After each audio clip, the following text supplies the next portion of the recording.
This Mariners farm system is stacked. You'll see why coming up. Colby, hit it.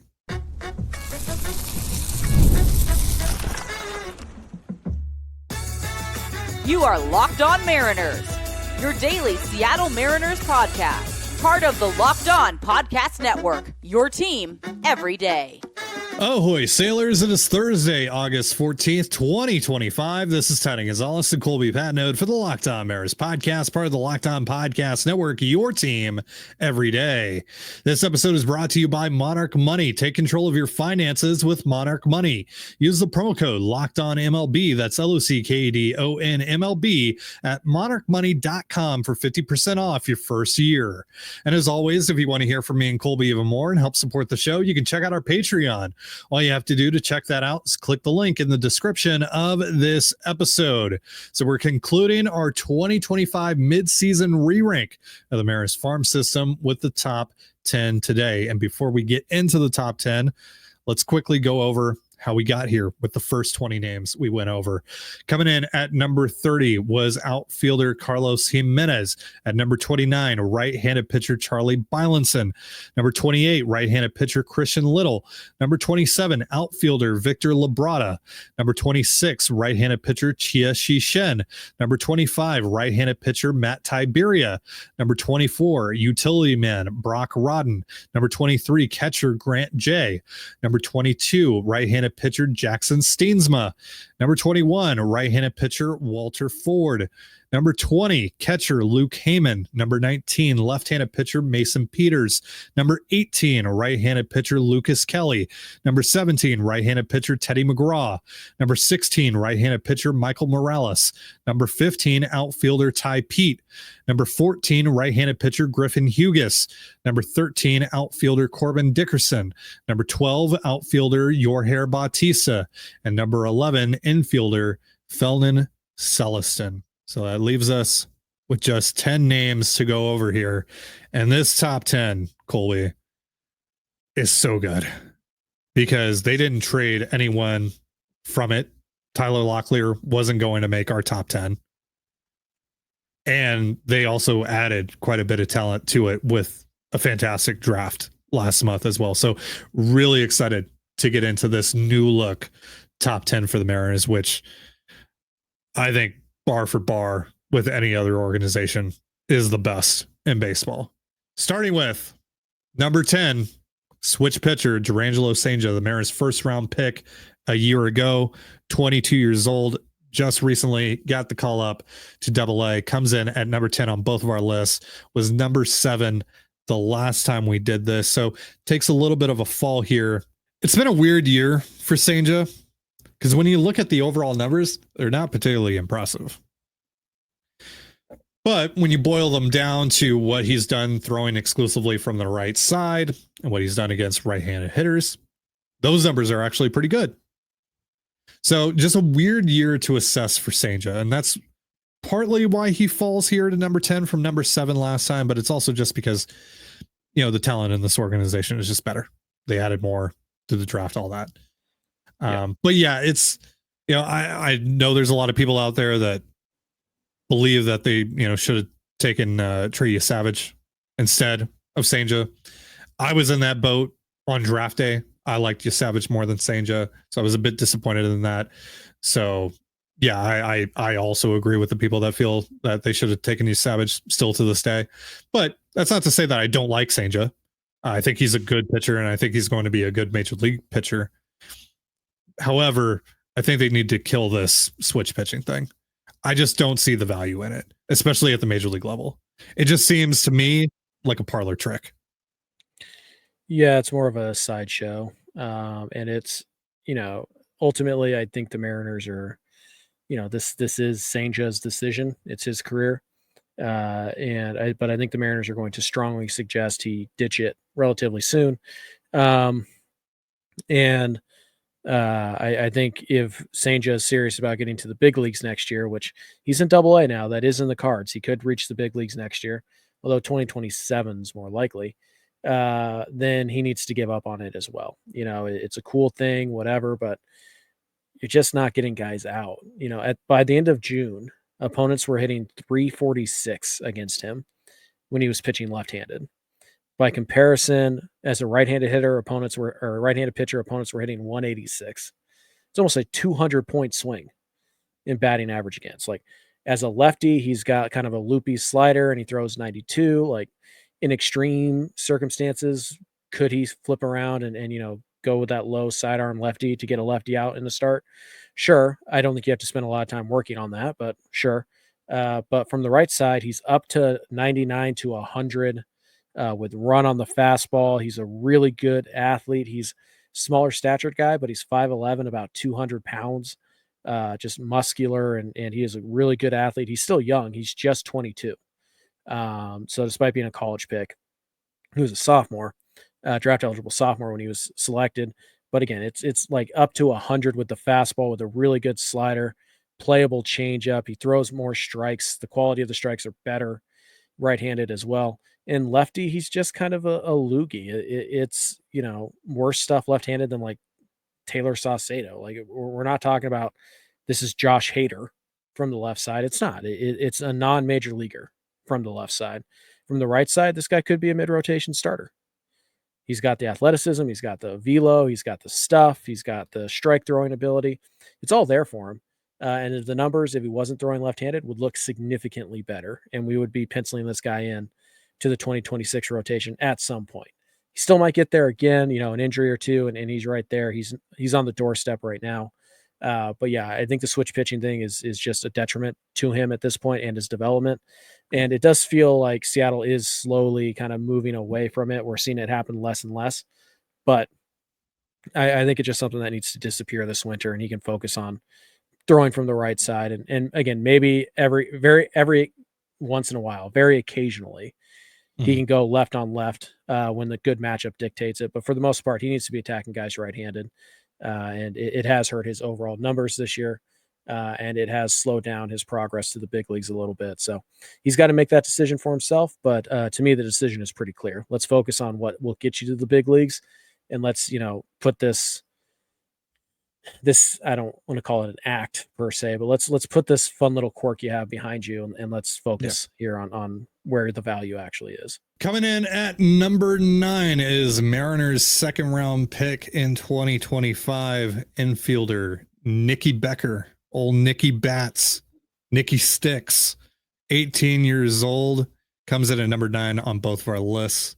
Yeah, I mean, I know Joe was a big fan of his, and he thinks the power is plus to legit. So it's one of those things where big guy, gonna get stronger, should be able to stick at shortstop, but even if he can't, he'll be able to play third. He's going to play a premium position for you. He's going to hit, or at least we think he's going to hit.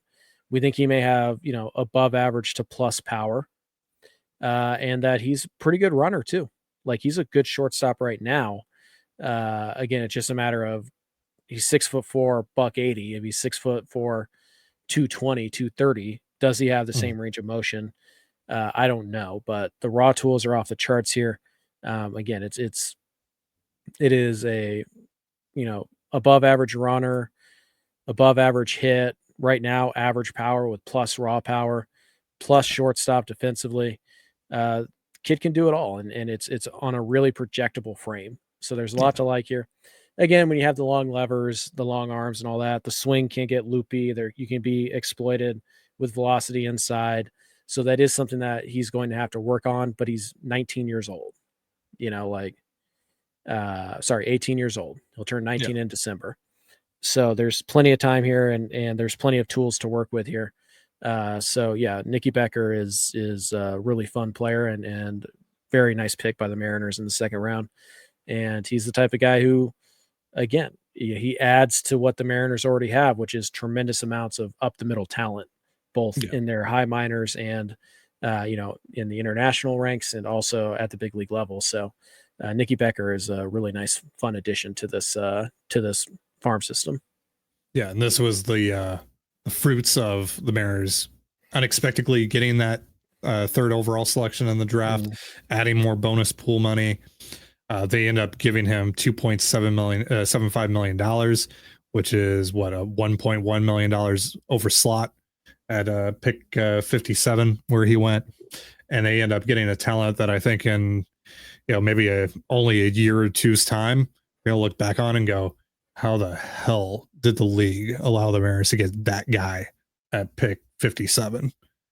So Nikki Becker, however he wants to go by, really excited about him and his future in Pro Bowl. All right, we will continue going through the top 10 in just a moment. But first, a reminder, this episode of the Locked On Mariners podcast is brought to you once again by Monarch Money. Ever check your bank account and wonder, where did all my money go? Between dining out, online shopping, and entertainment, it's easy to lose track. That's where Monarch Money comes in, your personal CFO giving you full visibility and control over your finances. Monarch Money isn't just a budgeting app. It's a complete financial command center. You can track all your accounts, investments, and spending in one place, so you stop just managing your money and start building wealth. Instead of juggling multiple apps, you can use Monarch to check your finances, track spending, and even plan long-term goals. Managing money with your partner is smoother than ever. You can track shared and personal accounts, set goals, and stay on the same page without the stress.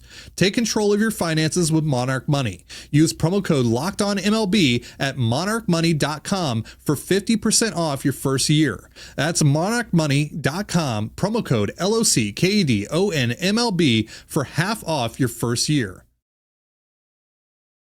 And you're listening to the Locked On Mariners podcast. For instant reactions following every Mariners game, be sure to tune in to the Mariners postcast with Anderson Hurst and Christopher Crawford, available on both the Locked On Mariners YouTube and podcast feeds. Let's get back into the top 10 Mariners prospects here with number 8, another 2025 draftee of the Mariners, their competitive balance round A selection, catcher Luke Stevenson out of North Carolina, 21 years old. We both had him at number 8 on our respective lists.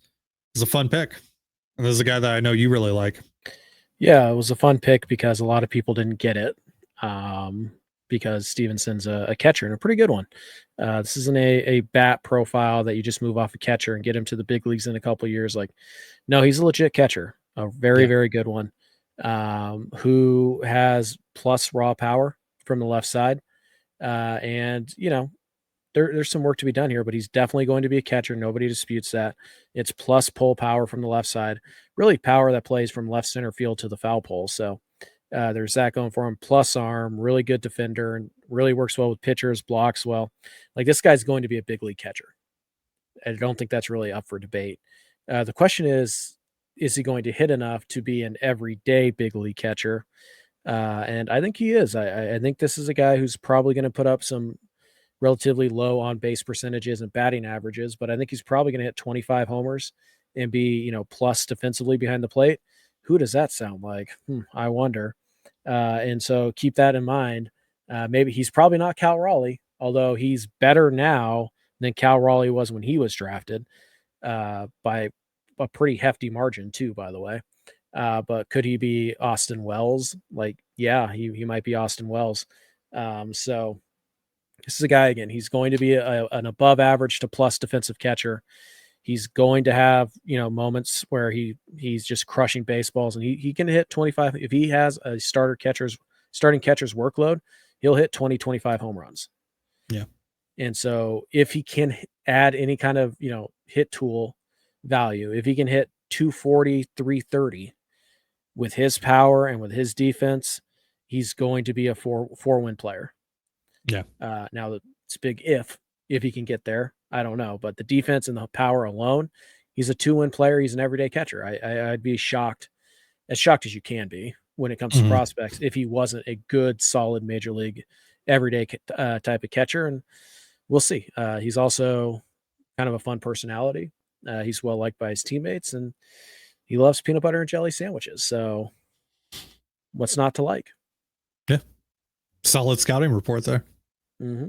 All right. Coming in at number 7, catcher Harry Ford, 22 years old, currently in AAA. Don't know how much longer he should be there, quite frankly. Comes in at number 6 on my list, number 7 on Colby's. He was number 8 the last time we did this. So 1 spot jump for Harry, despite the talent lot of added. talent, yeah. Yeah. And that's for good reason. because Harry has had a fantastic year. And I honestly was very close to putting him even higher in my individual list, which would have probably put him higher in the master list. I don't know how the points would have worked out there, but Harry has had, again, a fantastic season. He's answered a lot of questions. He's hit for the power you would hope that he hits for in the PCL. He's getting on base like a machine.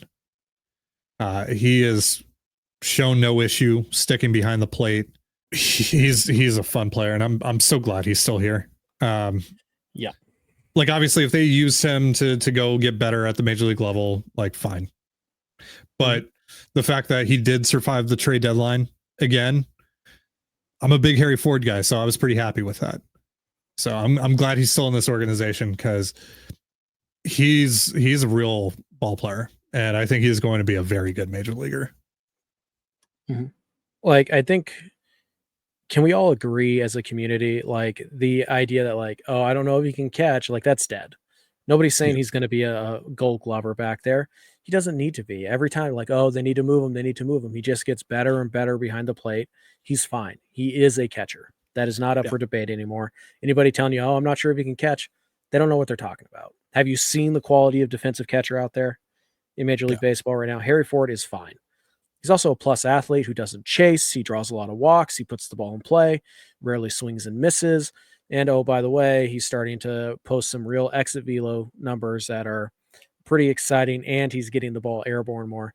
And there's still some more to go get. He doesn't pull the ball in the air as much as he could, and so there are still some more home runs to go chase.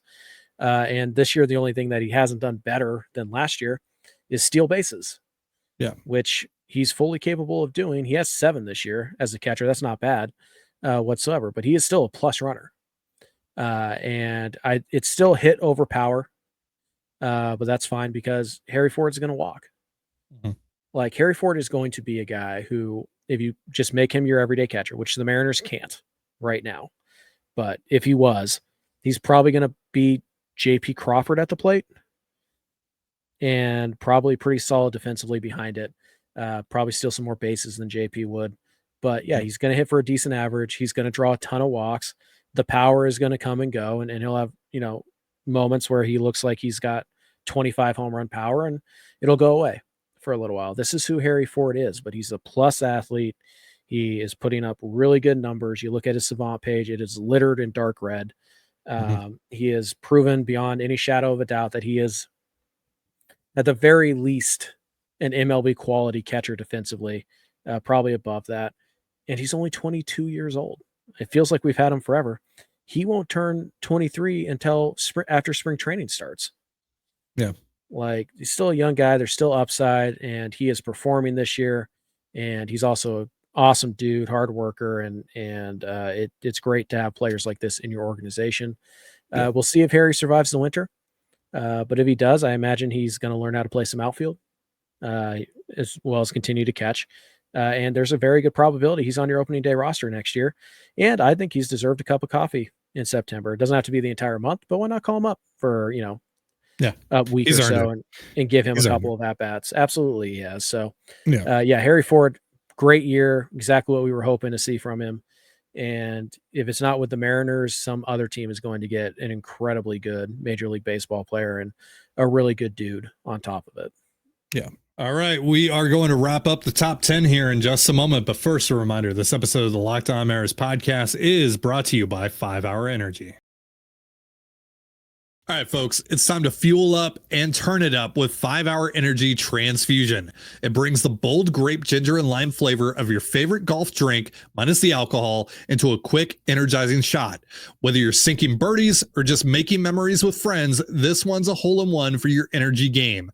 And let's be honest, some days on the course or off it, you just need that extra boost to stay sharp and energized. And golf is all about good times with good people. And good flavors, of course. The grape ginger lime flavor gives you the best parts of your clubhouse go-to without chasing down the bev cart. If you go to 5hourenergy.com today, that is the number 5hourenergy.com, you can use my promo code LOCKEDONGOLF to receive 20% off your order. This offer is only valid until September 30th on one order and cannot be used with other promotions. The code is not good on subscription orders.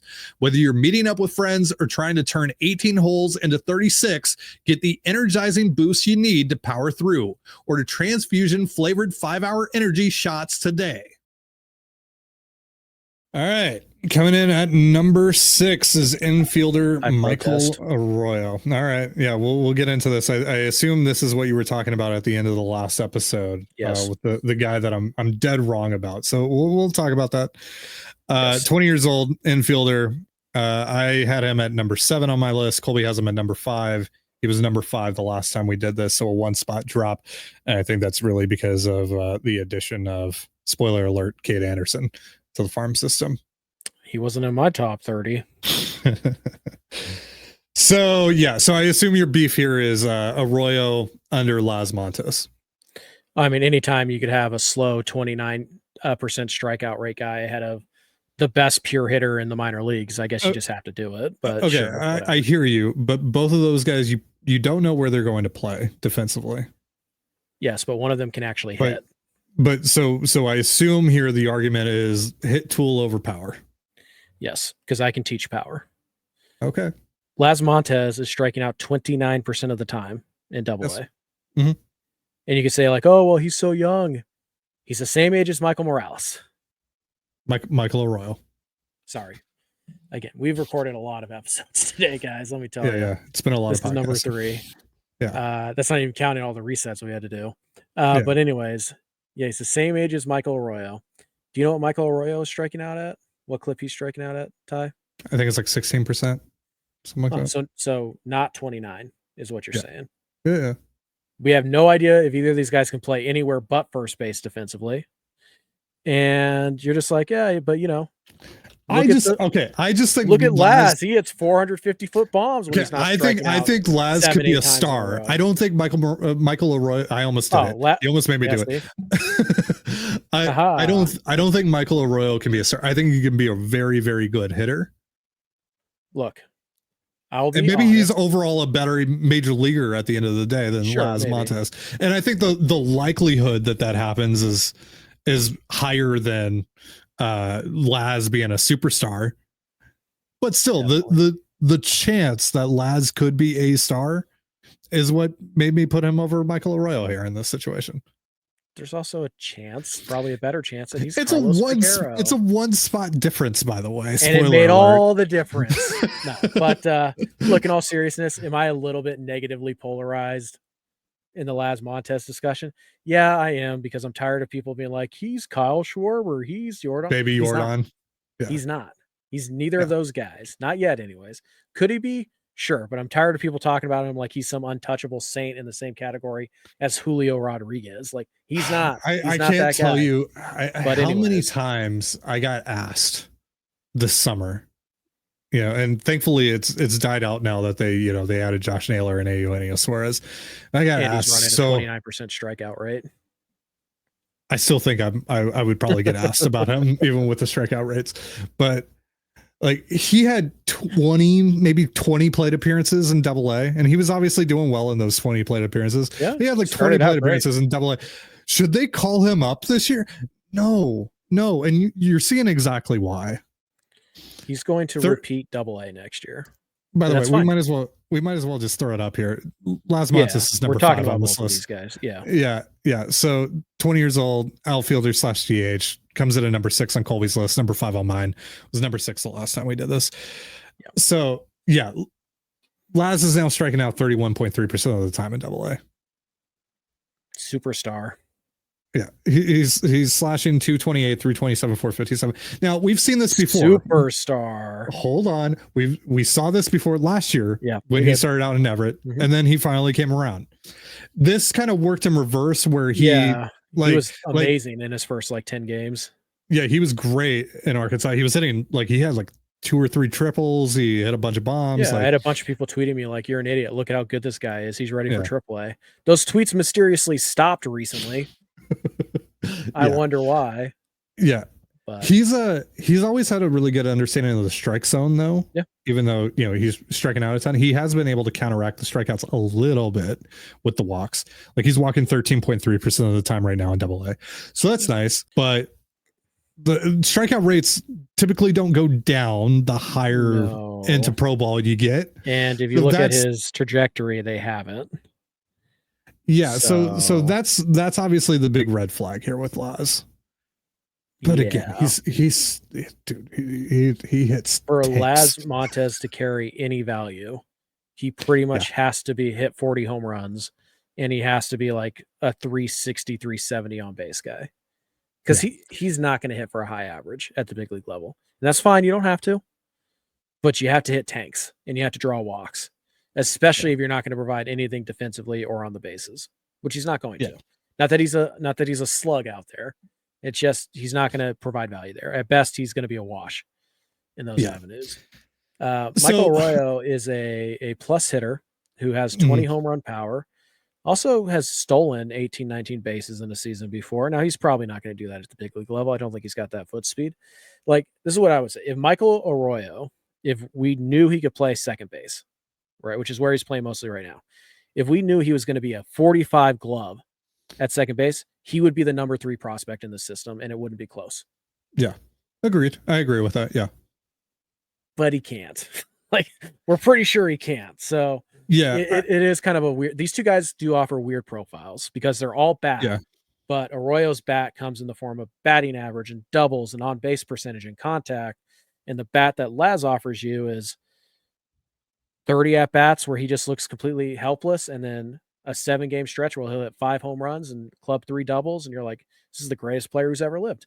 So they're kind of different players, but they also kind of have similar warts in that, like, you're not really sure how much value they provide outside of the bat. So if the bat isn't special, and again, for Morales, that's going to be 290 with a 450 slug and 370 on base. And Arroyo. There you go. So that's what it's going to be for Arroyo. And for Laz, it's going to be, does he hit 40 home runs?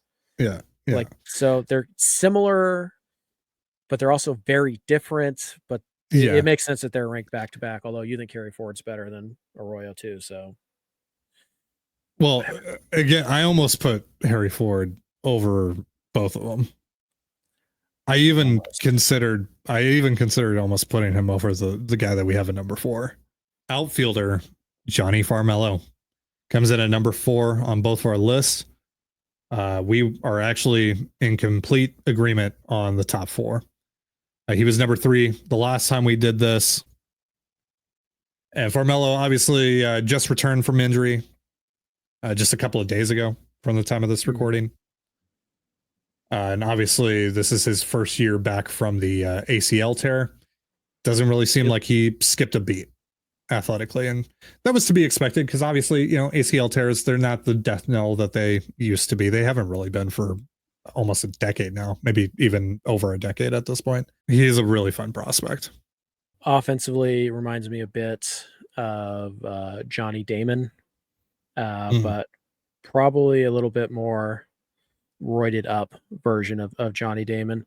There are some similarities here to Feldman, where it's like the tools are outstanding and amongst the best tools in the entire org, but the availability factor is something that you have to deal with. Now, I guess the point in Farmelo's favor versus Feldman is that Feldman's had like nagging injuries that have kept him out. Johnny tore his ACL and kind of like a freak play. So like, and he appears healthy there. So for the most part, you give Farmelo a little bit more of a pass. He's going to be 20 here in the next couple of weeks, or sorry, 21.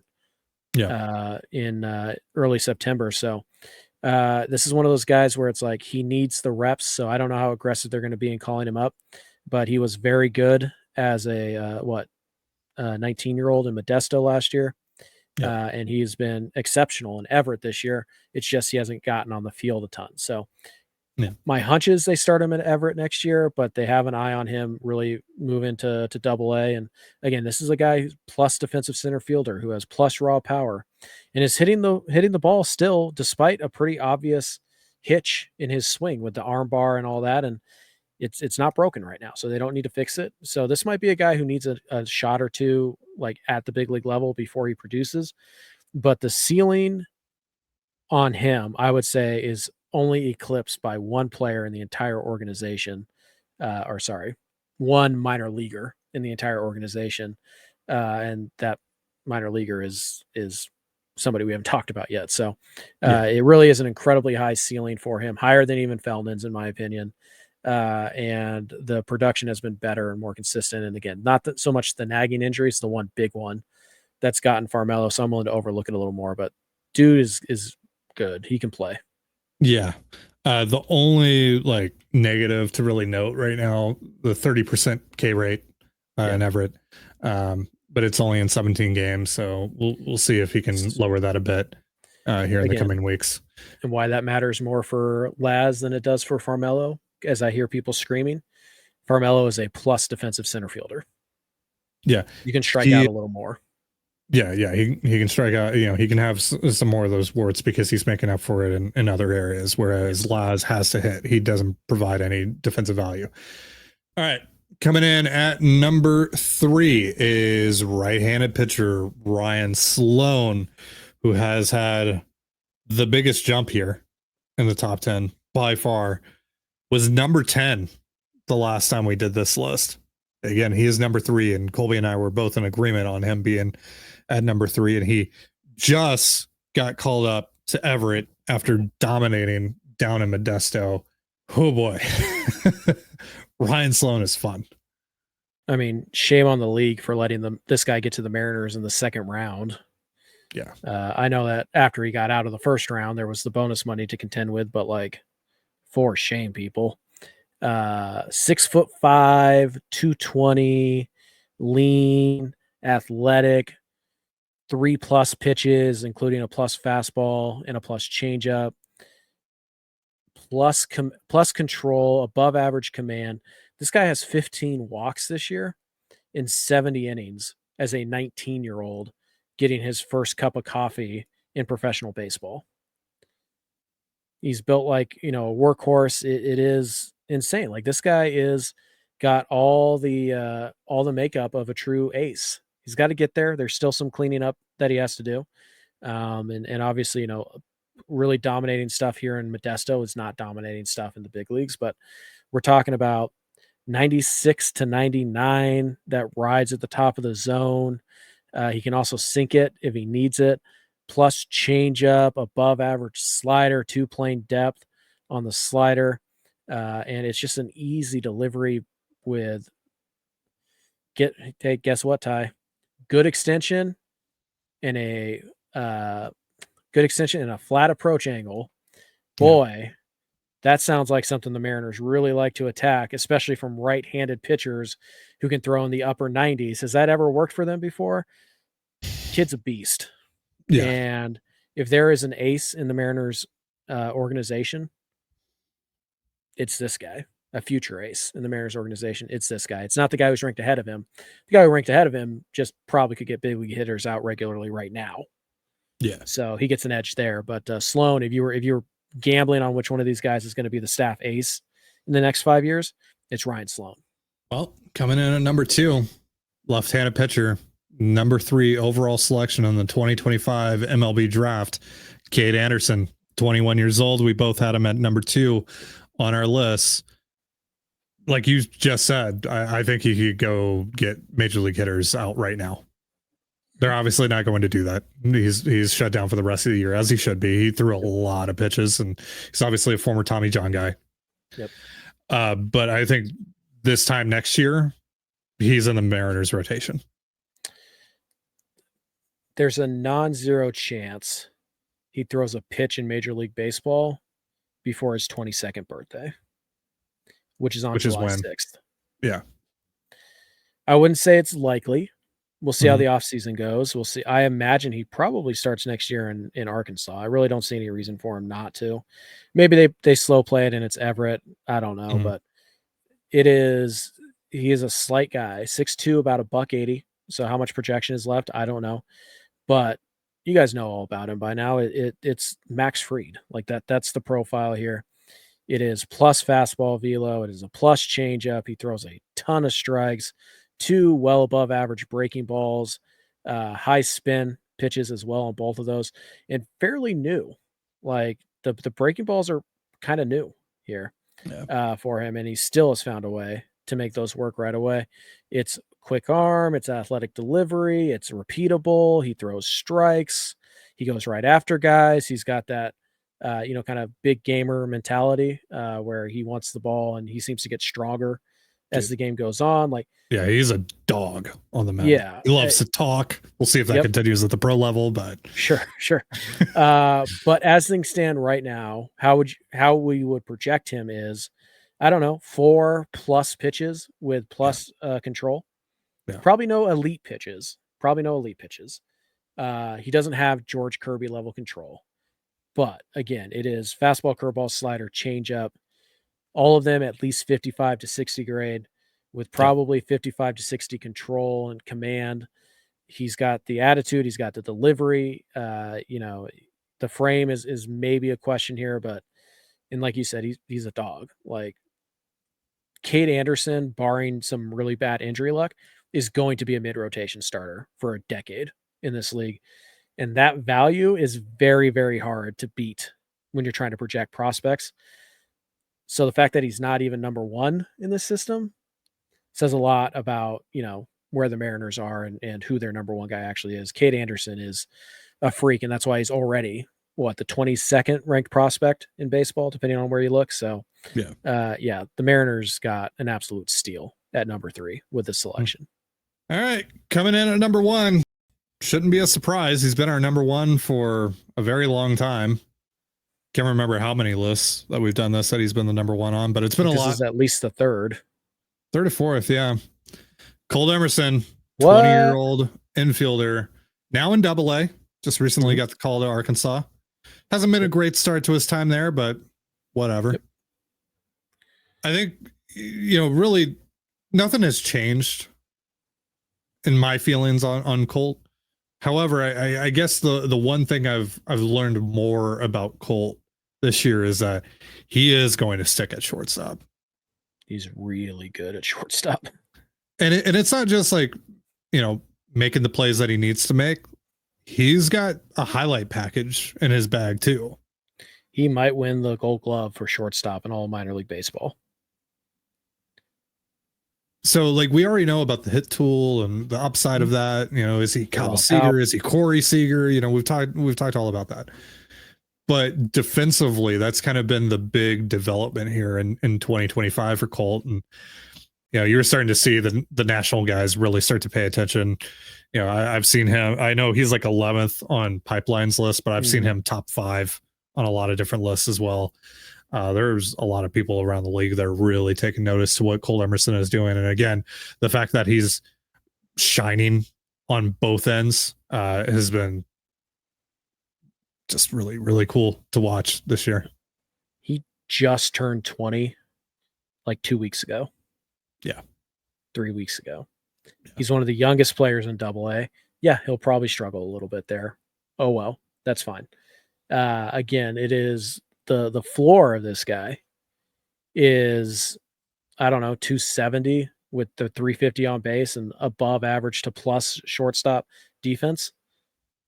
The ceiling of this guy, he might hit 300 with 25 home runs and win a Gold Glove at shortstop. Like, that is not something that is outside of the realm of possibility for him. He hasn't even really gotten to the pull power that we know he has. He's only 6 foot 195.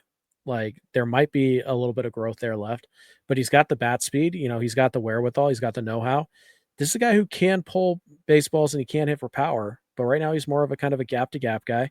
12 home runs in your age 19, technically, season. Pretty good. He's also stolen, 12 bags this year as well, and that goes along with the plus defense. Like, Colt Emerson is like if you ratcheted up Cole Young's grades, like a half grade each around the diamond, and probably a full grade to maybe even a grade and a half on the arm. Dude's going to be good. He's going to be a good player. Even if he doesn't reach his ceiling, he's probably just on defense and on base and doubles alone, probably going to be a 3-win player at the big league level. His ceiling, 6-7 win shortstop.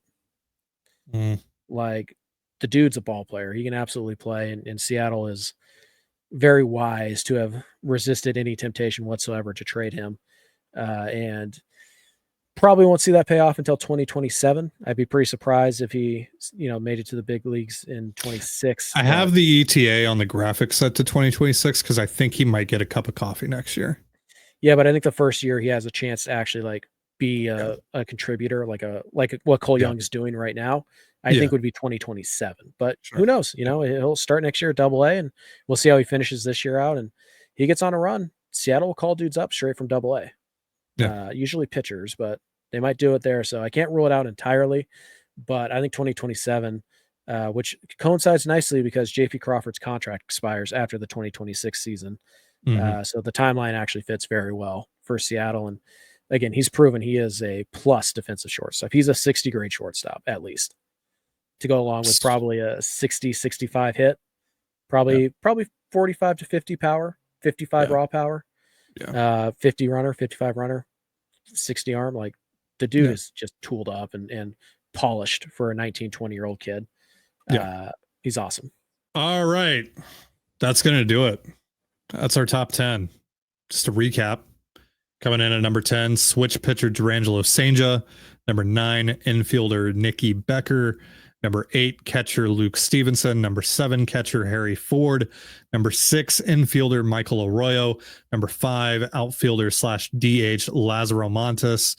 Number 4, outfielder Johnny Farmelo. Number 3, right-handed pitcher Ryan Sloan. Number 2, left-handed pitcher Cade Anderson. And number 1, infielder Colt Emerson. So there you have it. That's our top 30. If you missed any of the episodes, what are you doing? Go watch them. Learn about the prospects 20 through 11, prospects 30 through 21, all that good stuff. We spent a lot of time on this list, and hope you guys enjoyed. So that is going to do it for our show. Thank you so much for joining us here on the Locked On Mariners podcast. For Colby Patnode, I'm Ty Gonzalez. Be sure to give us a follow on Twitter at LO_Mariners. You can follow me at Ty Gonzalez and Colby at CPAT11. That's CPAT11. We're also on Blue Sky. You can follow me at TDG, Colby at MLB Colby, and the show at Locked On Mariners. You can also find us on Instagram at Locked On Mariners. Have yourself a beautiful baseball day, and we'll see you next time. Peace.